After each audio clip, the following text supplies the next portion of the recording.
Chapter 9. As he was sitting at breakfast next morning, Basil Hallward was shown into the room.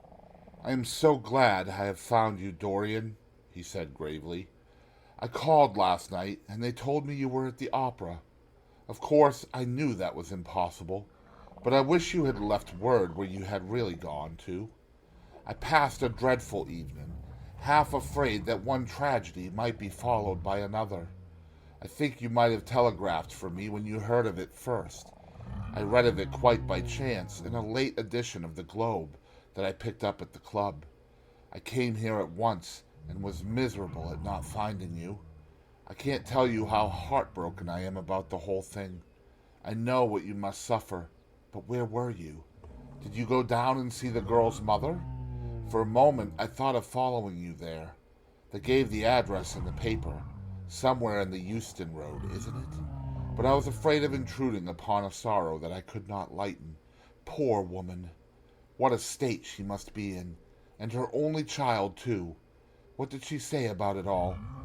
"My dear Basil, how do I know?" murmured Dorian Gray, sipping some pale yellow wine from a delicate gold-beaded bubble of Venetian glass and looking dreadfully bored. "I was at the opera. You should have come on there. I met Lady Gwendolen, Harry's sister, for the first time. We were in her box. She is perfectly charming.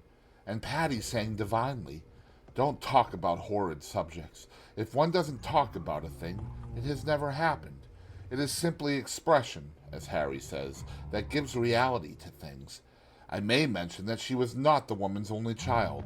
There is a son, a charming fellow, I believe, but he is not on the stage. He is a sailor, or something. And now, tell me about yourself and what you are painting." "You went to the opera?" said Hallward, speaking very slowly, and with a strained touch of pain in his voice. "You went to the opera while Sybil Vane was lying dead in some sordid lodging?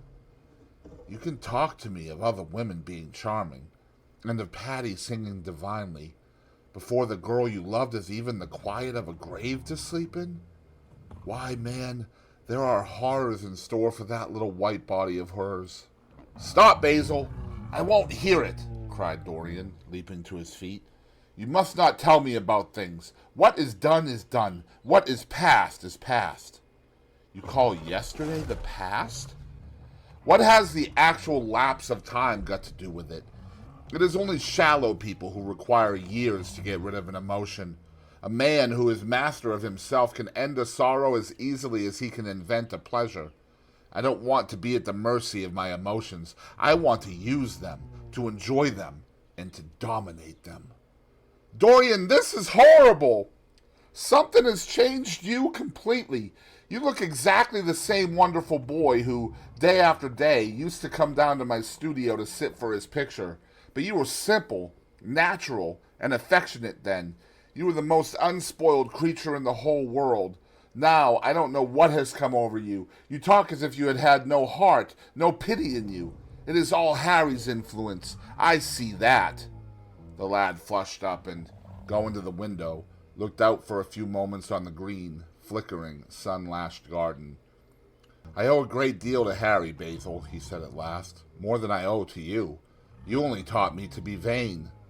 "Well, I am punished for that, Dorian, or shall be some day." "I don't know what you mean, Basil," he exclaimed, turning around. "I don't know what you want. What do you want?" "I want the Dorian Gray I used to paint," said the artist sadly. "Basil," said the lad, going over to him and putting his hand on his shoulder, "you have come too late. Yesterday, when I heard that Sybil Vane had killed herself—" "Killed herself?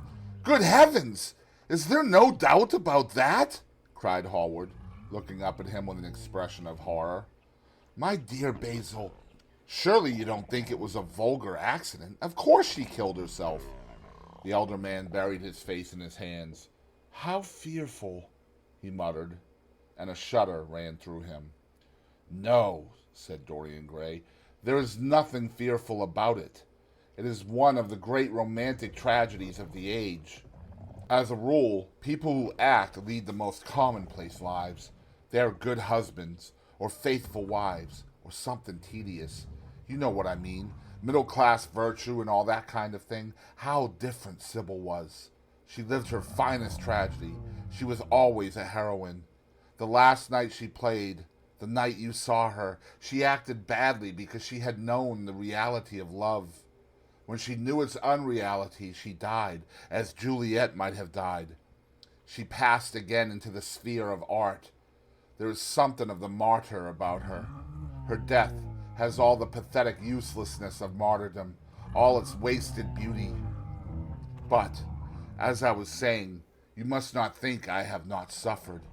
If you had come in yesterday at a particular moment, about 5:30 perhaps, or 5:45, you would have found me in tears. Even Harry, who was here, who brought me the news, in fact, had no idea what I was going through. I suffered immensely. Then it passed away. I cannot repeat an emotion. No one can, except sentimentalists. And you are awfully unjust, Basil. You come down here to console me. That is charming of you. You find me consoled and you are furious. How like a sympathetic person. You remind me of a story Harry told me about a certain philanthropist who spent 20 years of his life in trying to get some grievance redressed or some unjust law altered. I forget exactly what it was. Finally, he succeeded, and nothing could exceed his disappointment. He had absolutely nothing to do. Almost died of ennui and became a confirmed misanthrope. And besides, my dear old Basil, if you really wanted to console me, teach me rather to forget what has happened, or to see it from a proper artistic point of view. Was it not Gautier who used to write about La Consolation des Arts? I remember picking up a little vellum-covered book in your studio one day and chancing on that delightful phrase. Well, I am not like that young man you told me of when we were down at Marlowe together. The young man who used to say that yellow satin could console one for all of the miseries of life. I love beautiful things that one can touch and handle. Old brocades, green bronzes, lacquer work, carved ivories, exquisite surroundings, luxury, pomp.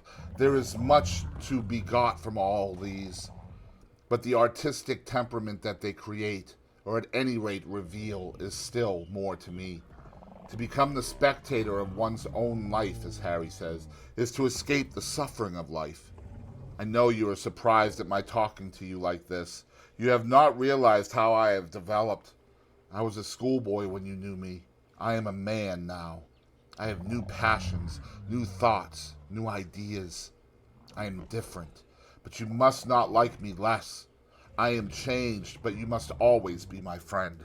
Of course, I am very fond of Harry, but I know that you are better than he is. You are not stronger. You are too much afraid of life, but you are better. And how happy we used to be together. Don't leave me, Basil, and don't quarrel with me. I am what I am. There is nothing more to be said. The painter felt strangely moved. The lad was infinitely dear to him, and his personality had been the great turning point in his art. He could not bear the idea of reproaching him any more. After all, his indifference was probably merely a mood that would pass away. There was so much in him that was good, so much in him that was noble. Well, Dorian, he said at length, with a sad smile, I won't speak to you again about this horrible thing after today. I only trust your name won't be mentioned in connection with it. The inquest is to take place this afternoon. Have they summoned you? Dorian shook his head, and the look of annoyance passed over his face at the mention of the word inquest. There was something so crude and vulgar about everything of the kind. They don't know my name, he answered. But surely she did. Only my Christian name, and that I am quite sure she never mentioned to anyone. She told me once that they were all rather curious to learn who I was, and that she invariably told them my name was Prince Charming. It was pretty of her. You must do me a drawing of Sybil, Basil. I should like to have something more of her than the memory of a few kisses and some broken, pathetic words. I will try and do something, Dorian, if it would please you. But you must come and sit to me yourself again. I can't get on without you. I can never sit to you again, Basil. It is impossible, he exclaimed, starting back. The painter stared at him. My dear boy, what nonsense, he cried. Do you mean to say you don't like what I did of you? Where is it? Why have you pulled the screen in front of it? Let me look at it. It is the best thing I have ever done. Do take the screen away, Dorian. It is simply disgraceful of your servant hiding my work like that.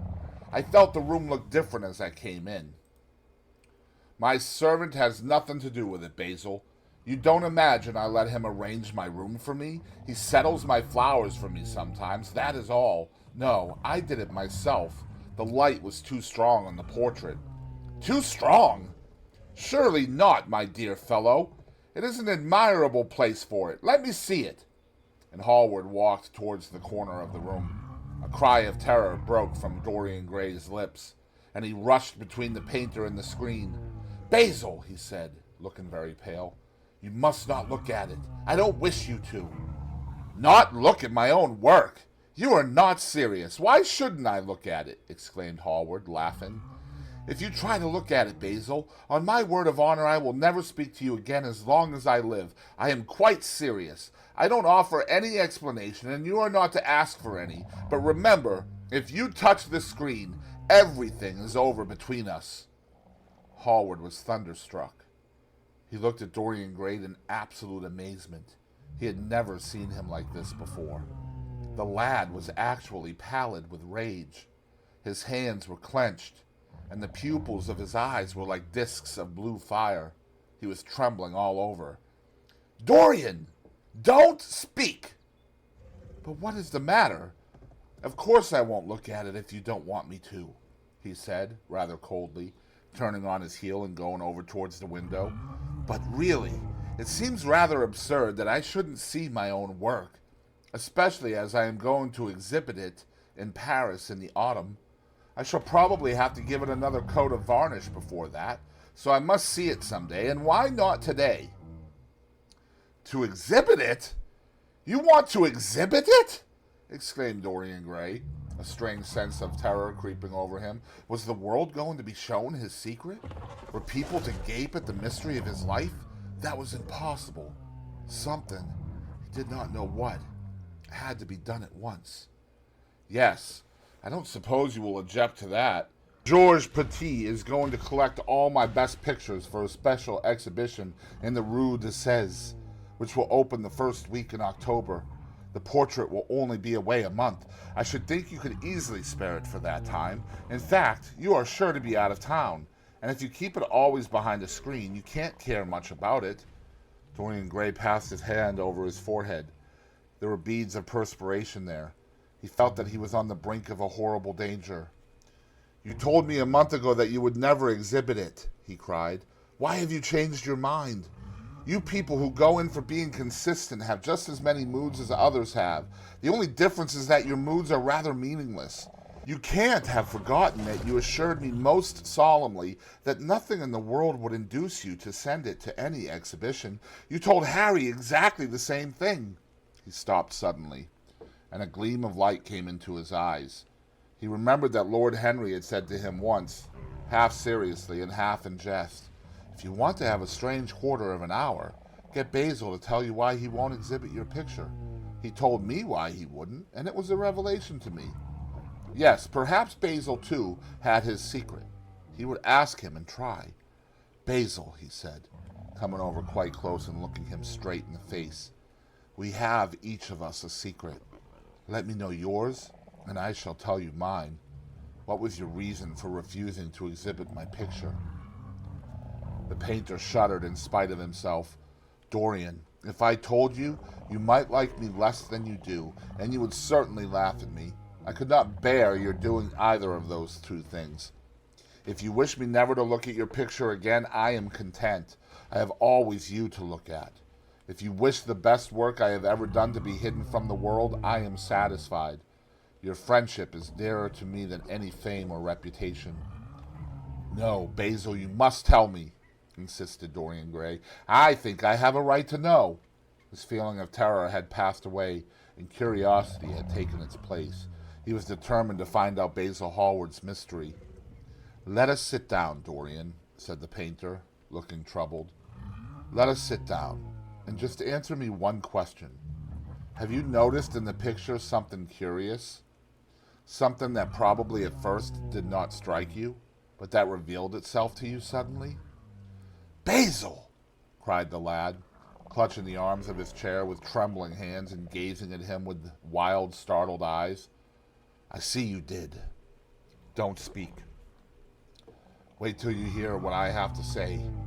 Dorian, from the moment I met you, your personality had the most extraordinary influence over me. I was dominated, soul, brain, and power, by you. You became to me the visible incarnation of that unseen ideal whose memory haunts us artists like an exquisite dream. I worshipped you. I grew jealous of everyone to whom you spoke. I wanted to have you all to myself. I was only happy when I was with you. When you were away from me, you were still present in my art. Of course, I never let you know anything about this. It would have been impossible. You would not have understood it. I hardly understood it myself. I only knew that I had seen perfection face to face, and that the world had become wonderful to my eyes. Too wonderful, perhaps, for in such mad worships there is peril, the peril of losing them, no less than the peril of keeping them. Weeks and weeks went on, and I grew more and more absorbed in you. Then came a new development. I had drawn you as Paris in dainty armor, and as Adonis with huntsman's cloak and polished boar spear. Crowned with heavy lotus blossoms, you had sat on the prow of Adrian's barge, gazing across the green turbid Nile. You had leaned over the still pool of some Greek woodland, and seen in the water's silent silver the marvel of your own face. And it had all been what art should be, unconscious, ideal, and remote. One day, a fatal day, I sometimes think, I determined to paint a wonderful portrait of you as you actually are, not in the costume of dead ages, but in your own dress and in your own time. Whether it was the realism of the method or the mere wonder of your own personality, thus directly presented to me without mist or veil, I cannot tell. But I know that as I worked at it, every flake and every film of color seemed to me to reveal my secret. I grew afraid that others would know of my idolatry. I felt, Dorian, that I had told too much, that I had put too much of myself into it. Then it was that I resolved never to allow the picture to be exhibited. You were a little annoyed, but then you did not realize all that it meant to me. Harry, to whom I talked about it, laughed at me, but I did not mind that. When the picture was finished and I sat alone with it, I felt that I was right. Well, after a few days the thing left my studio, and as soon as I had got rid of the intolerable fascination of its presence, it seemed to me that I had been foolish in imagining that I had seen anything in it, more than that you were extremely good-looking and that I could paint. Even now I cannot help feeling that it is a mistake to think that the passion one feels in creation is ever really shown in the work one creates. Art is always more abstract than we fancy. Form and color tell us of form and color, that is all. It often seems to me that art conceals the artist far more completely than it ever reveals him. And so when I got this offer from Paris, I determined to make your portrait the principal thing in my exhibition. It never occurred to me that you would refuse. I see now that you were right. The picture cannot be shown. You must not be angry with me, Dorian, for what I have told you. As I said to Harry once, you are made to be worshipped. Dorian Gray drew a long breath. The color came back to his cheeks, and a smile played about his lips. The peril was over. He was safe for the time. Yet he could not help feeling infinite pity for the painter who had just made this strange confession to him, and wondered if he himself would ever be so dominated by the personality of a friend. Lord Henry had the charm of being very dangerous, but that was all. He was too clever and too cynical to be really fond of. Would there ever be someone who would fill him with strange idolatry? Was that one of the things that life had in store? It is extraordinary to me, Dorian, said Hallward, that you should have seen this in the portrait. Did you really see it? I saw something in it, he answered. Something that seemed to me very curious. Well, you don't mind my looking at the thing now? Dorian shook his head. You must not ask me that, Basil. I could not possibly let you stand in front of that picture. You will someday, surely. Never. Well, perhaps you are right. And now, goodbye, Dorian. You have been the one person in my life who has really influenced my art. Whatever I have done that is good, I owe to you. You don't know what it cost me to tell you all that I have told you. My dear Basil, said Dorian, what have you told me? Simply that you felt that you admired me too much? That is not even a compliment. It was not intended as a compliment. It was a confession. Now that I have made it, something seems to have gone out of me. Perhaps one should never put one's worship into words. It was a very disappointing confession. Why? What did you expect, Dorian? You didn't see anything else in the picture, did you? There was nothing else to see. No, there was nothing else to see. Why do you ask? But you mustn't talk about worship. It is foolish. You and I are friends, Basil, and we must always remain so. You have got Harry, said the painter sadly. Oh, Harry, cried the lad with a ripple of laughter. Harry spends his days in saying what is incredible, and his evenings in doing what is improbable. Just the sort of life I would like to lead, but still, I don't think I would go to Harry if I were in trouble. I would sooner go to you, Basil. You will sit to me again? Impossible! You spoil my life as an artist by refusing, Dorian? No man comes across two ideal things. Few come across one. I can't explain it to you, Basil, but I must never sit to you again. There's something fatal about a portrait. It has a life of its own. I will come and have tea with you. That will be just as pleasant. Pleasanter for you, I am afraid, murmured Hallward regretfully. And now goodbye. I'm sorry you won't let me look at the picture once again, but that can't be helped. I quite understand what you feel about it. As he left the room, Dorian Gray smiled to himself. Poor Basil. How little he knew of the true reason. And how strange it was that, instead of having been forced to reveal his own secret, he had succeeded, almost by chance, in wresting a secret from his friend. How much that strange confession explained to him. The painter's absurd fits of jealousy, his wild devotion, his extravagant panegyrics, his curious reticences. He understood them all now, and he felt sorry. There seemed to him to be something tragic in a friendship so colored by romance. He sighed and touched the bell. The portrait must be hidden away at all costs. He could not run such a risk of discovery again. It had been mad of him to have allowed the thing to remain, even for an hour, in a room to which any of his friends had access.